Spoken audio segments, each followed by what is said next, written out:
Hobbities, and welcome back to another episode of Gollum Reads. Today, we are starting a new series in which we start reading Harry Potter! Yes! And in this first book, we shall be reading Harry Potter and the Sorcerer's Stone. Let's get into the first chapter, shall we?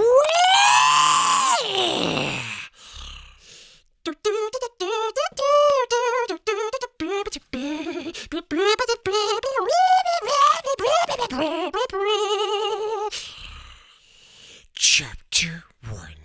The Boy Who Lived. Mr. and Mrs. Dursley of number 4 Privet Drive were proud to say that they were perfectly normal. Thank you very much. They were the last people you'd expect to be involved in anything strange or mysterious, because they just didn't hold with such nonsense. Mr. Dursley was the director of a firm called Grunnings, which made drills. He was a big, beefy man with hardly any knack, yes, although he did have a very large mustache, yes, precious. Miss Dursley was thin and blonde and had nearly twice the usual amount of neck, which came in very useful as she spent so much of her time craning over garden fences, spying on the neighbors. The Dursleys had a small son called Dudley, and in their opinion, there was no finer boy anywhere. The Dursleys had everything they wanted, but they also had a secret, and their greatest fear was that somebody would discover it. They didn't think they could bear it if anyone found out about the Potters. Mrs. Potter was Mrs. Dursley's sister, but they hadn't met for several years. In fact, Miss Dursley pretended she didn't even have a sister, because her sister and her good-for-nothing husband were as un-Dursleyish as it was possible to be. The Dursleys shuddered to think what the neighbors would say if the Potters arrived in the street. The Dursleys knew that the Potters had a small son too, but they had never seen him. This boy was another good reason for keeping the Potters away. They didn't want Dudley mixing with a child like that. When Mr. and Mrs. Dursley woke up on the dull grey Tuesday, a story starts. There was nothing about the cloudy sky outside to suggest that strange and mysterious things would soon be happening all over the country. Mr. Dursley hummed as he picked out his most boring necktie for work, and Mrs. Dursley gossiped away happily as she wrestled a screaming Dudley into his high chair. None of them noticed a large, tawny owl flutter past the window.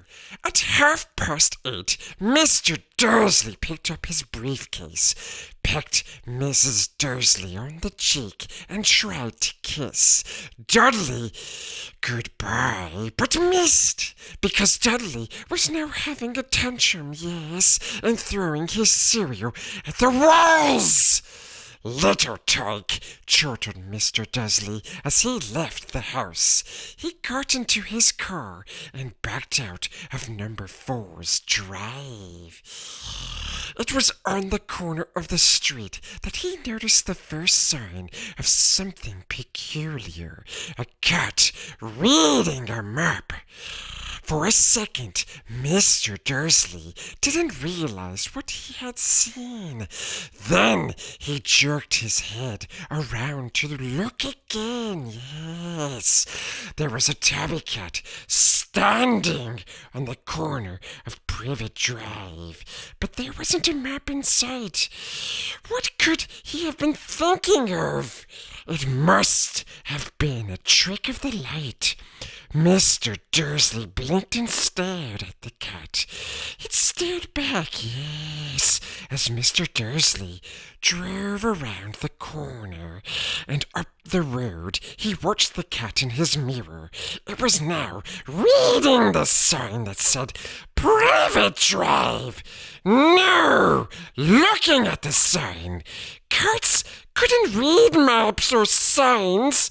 Mr. Dursley gave himself a little shake and put the cat out of his mind. As he drove towards town, he thought of nothing except a large order of drills he was hoping to get that day. But on the edge of town, drills were driven out of his mind by something else. As he sat in the usual morning traffic jam, he couldn't help noticing that there seemed to be a lot of strangely dressed people about.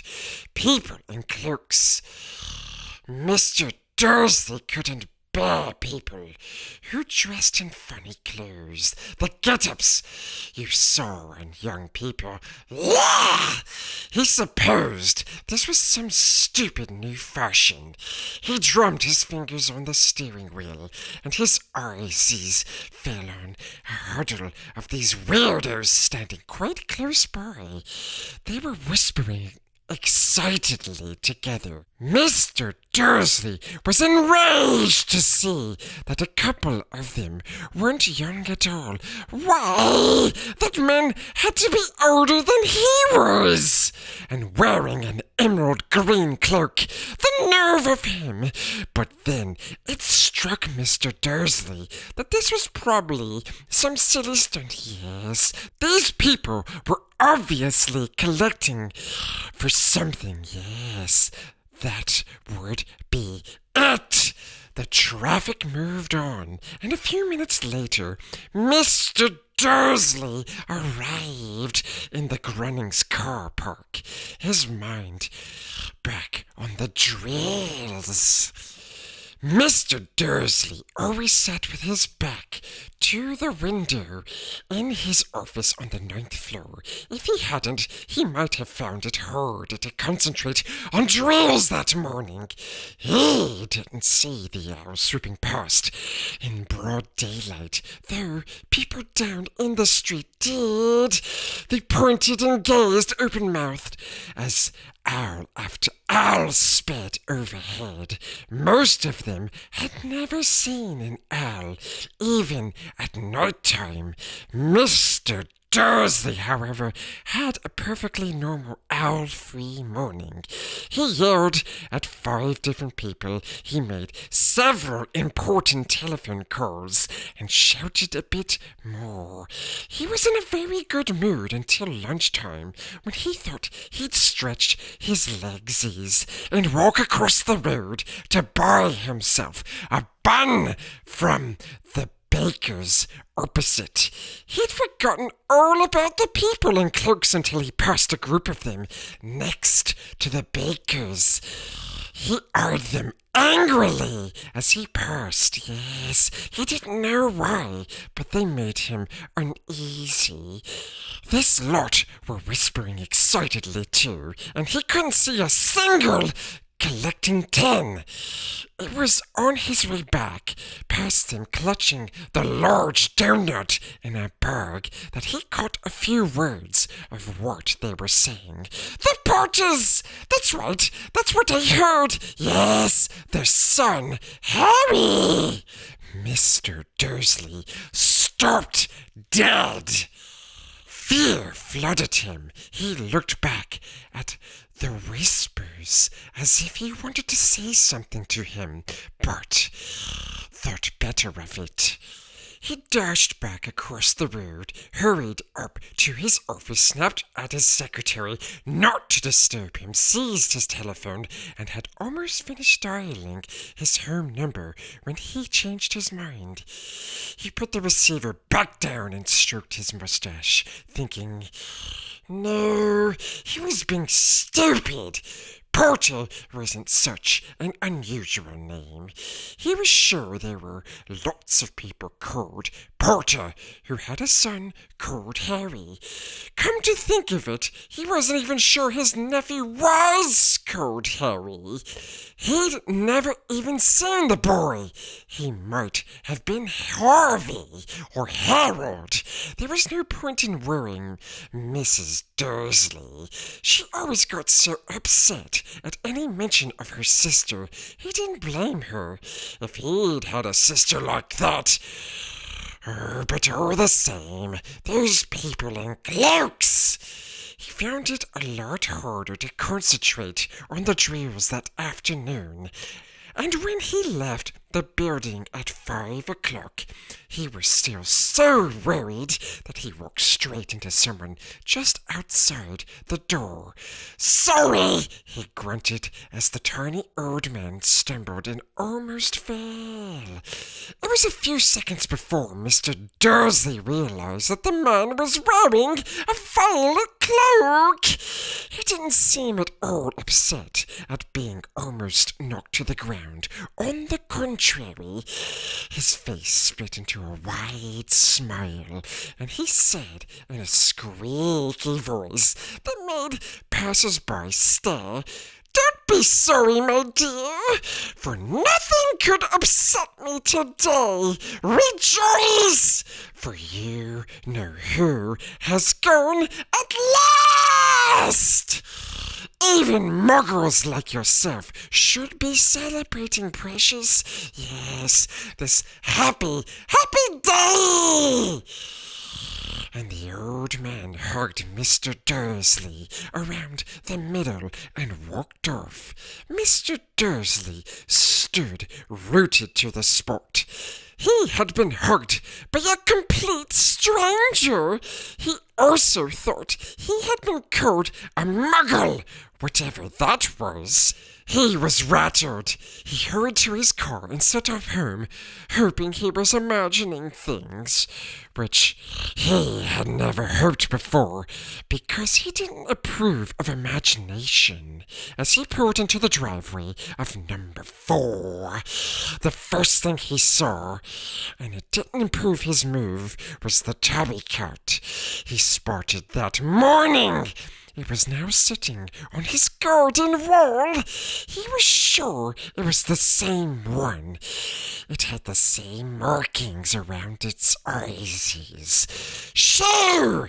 said Mr. Dursley loudly. The cat didn't move. It just gave him a stern look. Was this normal cat behavior? Mr. Dursley wondered. Trying to pull himself together, he let himself into the house. He was still determined not to mention anything to his wife. Mrs. Dursley had had a nice, normal day. She told him over dinner all about Mrs. Next Door's problems with her daughter and how Dudley had learnt a new word. "Shan't!" Mr. Dursley tried to act normally. When Dudley had been put to bed, he went into the living room in time to catch the last report on the evening news. And finally, bird watchers everywhere had reported that the nation's owls have been behaving very unusually today. Although owls normally hunt at night, yes, and are hardly ever seen in daylight, there have been hundreds of sightings of these birds flying in every direction since sunrise. Experts are unable to explain why the owls have suddenly changed their sleeping pattern. The newsreader allowed himself a grin. Most mysterious. And now, over to Jim McGuffin with the weather. Going to be any more showers of owls tonight, Jim? Well, Ted, said the weatherman, I don't know about that, but it's not only the owls that have been acting oddly today. Viewers as far apart as Kent, Yorkshire, and Dundee have been phoning in to tell me that instead of the rain I promised yesterday, they had a downpour of shooting stars! Ah! Perhaps people have been celebrating bonfire night early. It's not until next week, folks, but I can promise a wet night tonight! Mr. Dursley sat frozen in his armchair, shooting stars all over Britain. Owls flying by daylight, mysterious people in cloaks all over the place, and a whisper about the porters. Mrs. Dursley came into the living room carrying 2 cups of tea. It was no good. He'd have to say something to her. He cleared his throat nervously. Oh, Petunia, dear, you haven't heard from your sister lately, have you? As he had expected, Mrs. Dursley looked shocked and angry. After all, they normally pretended she didn't have a sister, yes. No, she said sharply, why? Funny stuff on the news, Mr. Dursley mumbled. Owls shooting stars, and there were a lot of funny-looking people in town today. So, snapped Mrs. Dursley. Well, I just thought maybe it was something to do with, you know, her lot. Mrs. Dursley sipped her tea through pursed lips. Mr. Dursley wondered whether he dared tell her he'd heard the name Potter. He decided he didn't dare. Instead, he said, as casually as he could, their son, he'd be about Dudley's age now, wouldn't he? I suppose so, said Mrs. Dursley stiffly. What's his name again, precious? Howard, isn't it? Harry! Nasty! Common name, if you ask me. Oh, yes, said Mr. Dursley, his heart sinking horribly. Yes, I quite agree. He didn't say another word on the subject as they went upstairs to bed.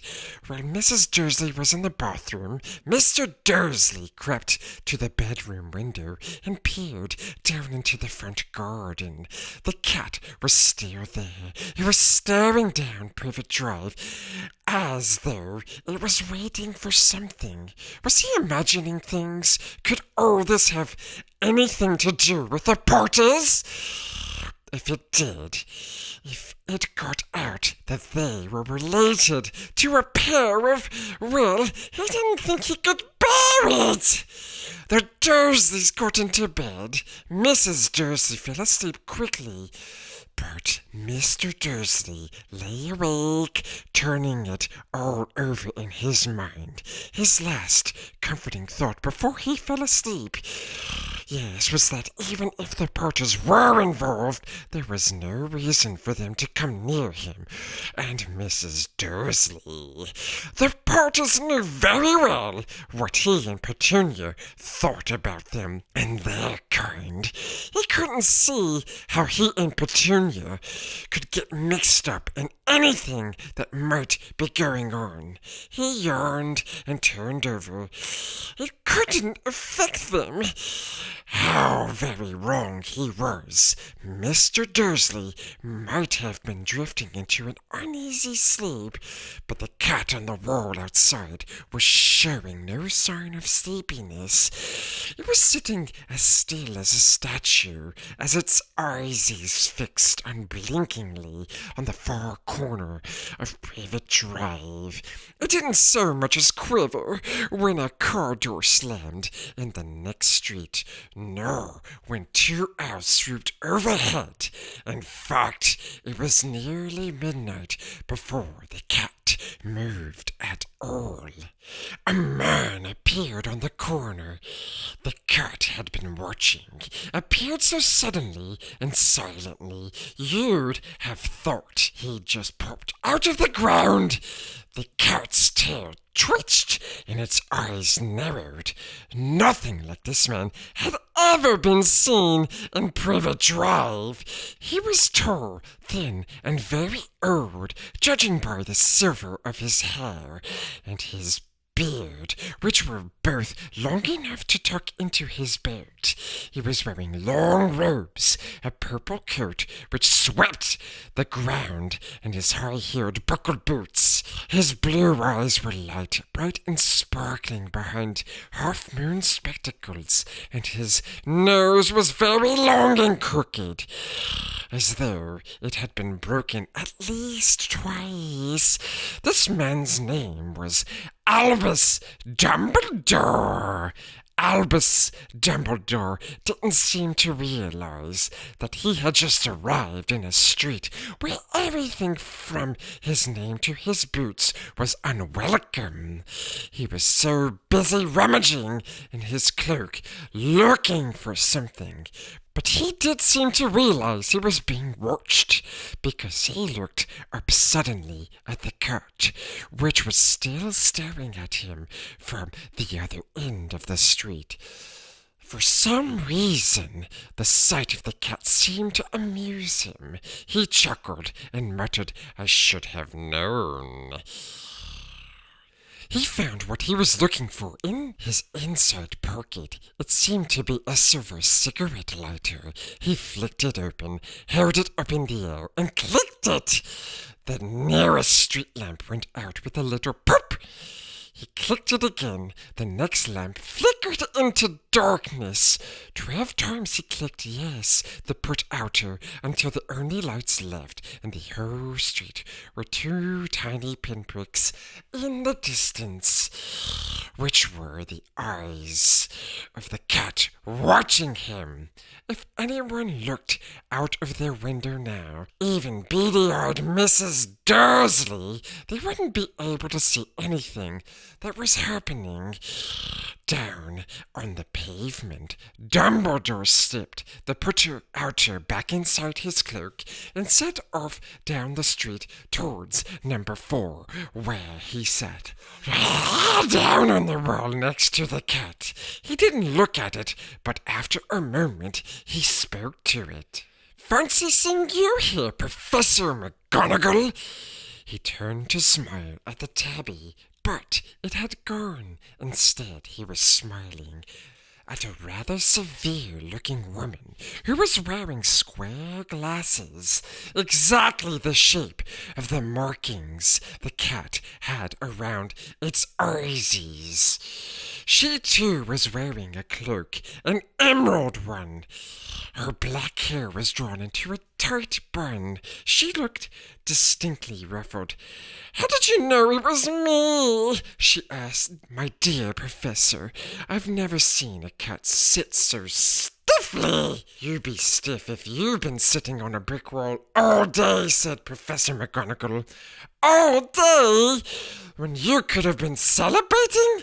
I must have passed a dozen feasts and parties on my way here." Professor McGonagall sniffed angrily.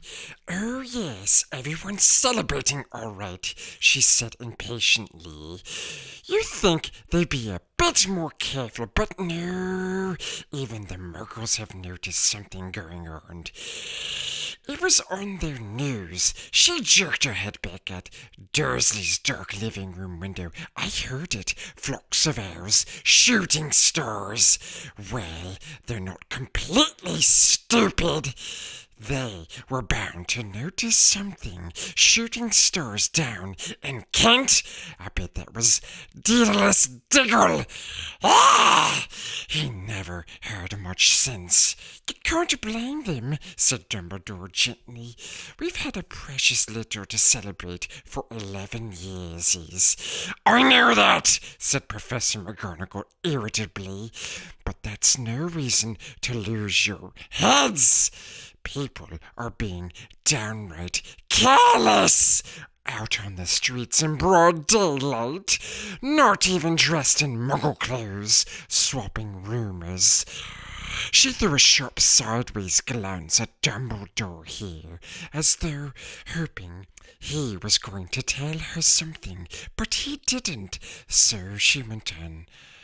A fine thing it would be if, on the very day you-know-who seems to have disappeared at last, the Muggles found out about us all. I suppose he really has gone, Dumbledore? It certainly seems so, said Dumbledore. We have much to be thankful for. Would you care for a sherbet lemon? A what? A sherbet lemon! They're a kind of muggle sweet I'm rather fond of, precious. Yes.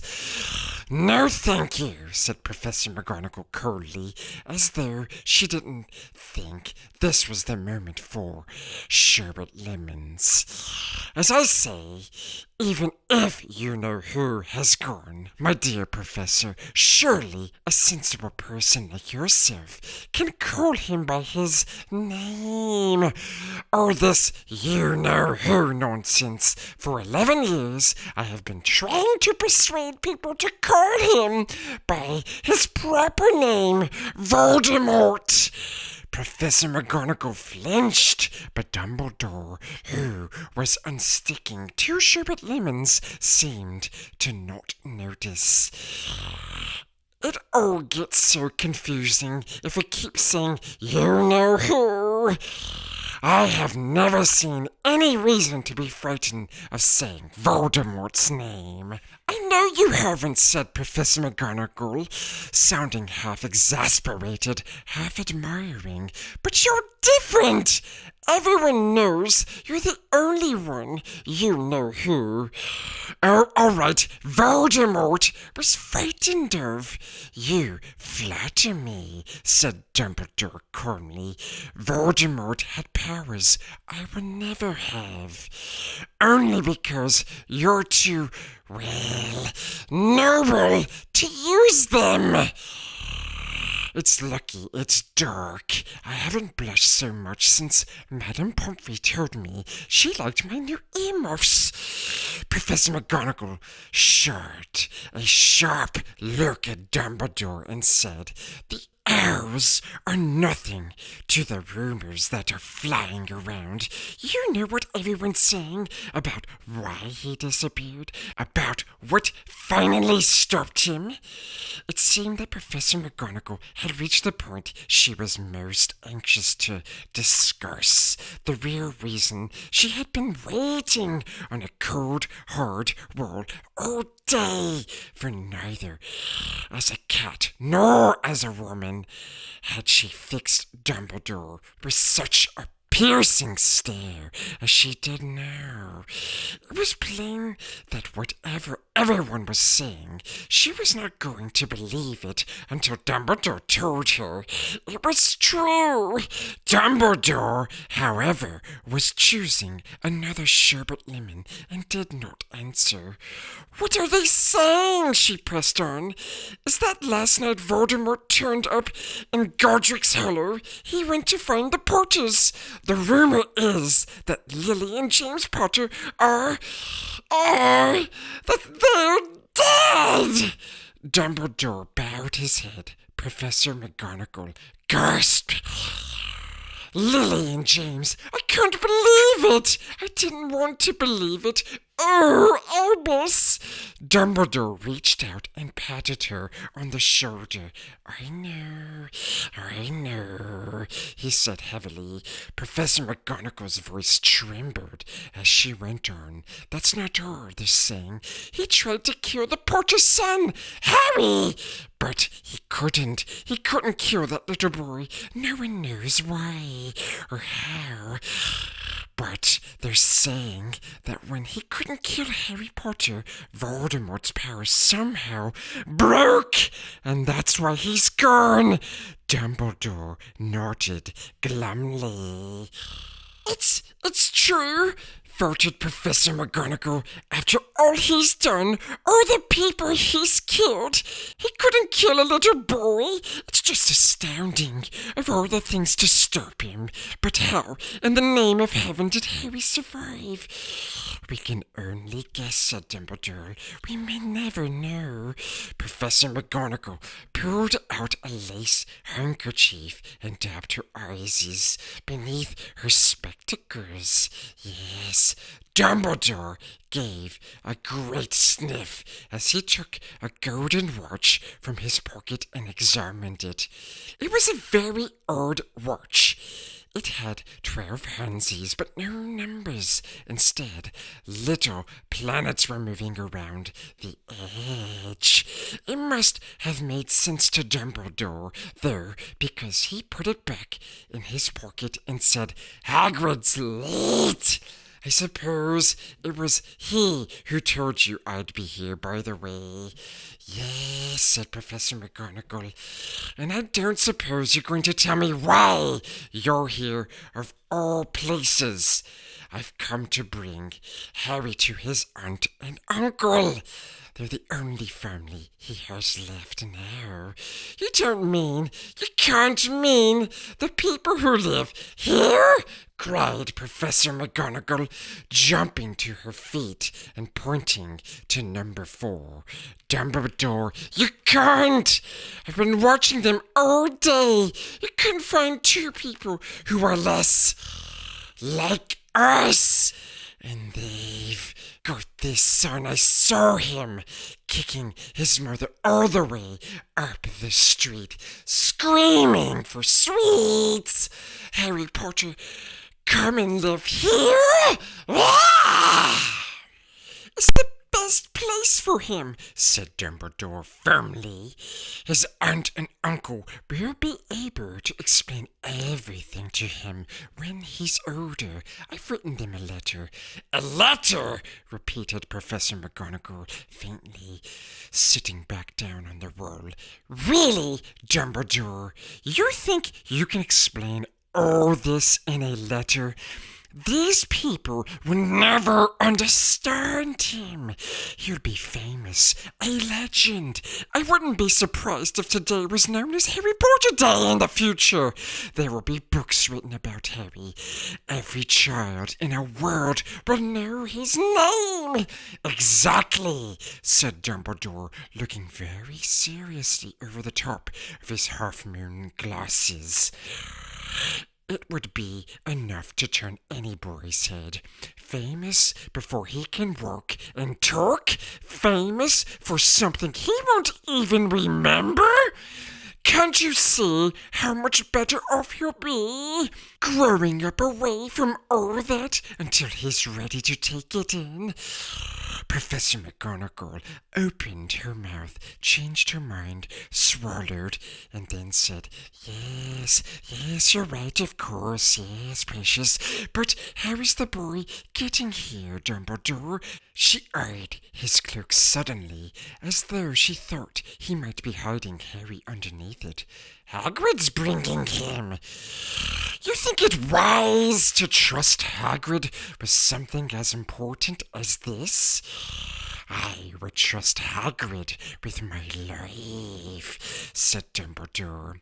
I'm not saying his heart isn't in the right place, said Professor McGonagall grudgingly, but you can't pretend he's not careless. He does tend to... What was that? A low rumbling sound had broken the silence around them. It grew steadily louder as they looked up and down the street for some sign of a headlight. It swelled to a roar as they both looked up at the sky. A huge motorbike fell out of the air and landed on the road in front of them. If the motorbike was huge, it was nothing to the man sitting astride it. He was almost twice as tall as a normal man, at least 5 times as wide, yes. He looked simply too big to be allowed, and so wild. Long tangles of bushy black hair and beard hid most of his face. He had hands the size of dustbin lids, and his feet, in their leather boots, were like baby dolphins. In his vast muscular arms, he was holding a bundle of blankets. "Hagrid," said Dumbledore, sounding relieved. "At last! And where did you get that motorbike?" "Borrowed it, Professor Dumbledore, sir," said the giant, climbing carefully off the motorbike as he spoke. "Young Sirius Black lent it to me. I've got him, sir. No problems, were there? No, sir.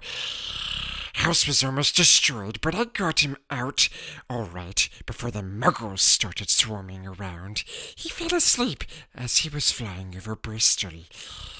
Dumbledore and Professor McGonagall bent forward over the bundle of blankets. Inside, just visible, was a baby boy, fast asleep. Under a tuft of jet black hair over his forehead, they could see a curiously shaped cut, like a bolt of lightning. "Is that where?" whispered Professor McGonagall. "Yes," said Dumbledore. "He'll have that scar forever." "Couldn't you do something about it, Dumbledore?" "Even if I could, I wouldn't. Scars can come in useful, you know.